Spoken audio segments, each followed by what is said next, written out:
بسم اللہ والسلام علی رسول اللہ۔ ایک سوال ہمارے دارالفتاء میں یہ آ رہا ہے کہ مولا علی پاک رضی اللہ تعالیٰ عنہ کے علم کے حوالے سے صحابہ کرام علیہ رضوان کیا فرمایا کرتے تھے؟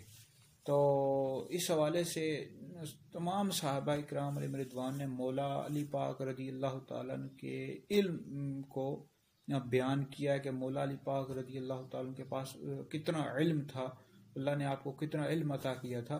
اس حوالے سے ام المؤمنین حضرت سیدہ عائشہ صدیقہ رضی اللہ تعالیٰ عنہ فرماتی ہیں کہ علی لوگوں میں سب سے زیادہ سنت کا علم رکھنے والے تھے۔ حضرت سیدنا عبداللہ ابن مسعود رضی اللہ تعالیٰ عنہ ارشاد فرماتے ہیں کہ علی کے پاس قرآن کا ظاہری علم بھی تھا اور باطنی علم بھی تھا، اور بہرحال دیگر صحابہ کرام علیہ رضوان نے بھی مولا علی پاک رضی اللہ تعالیٰ عنہ کے علم کو بیان کیا۔ نبی پاک علیہ الصلوۃ والسلام نے ارشاد فرمایا کہ میں علم کا شہر ہوں اور علی اس کا دروازہ ہے۔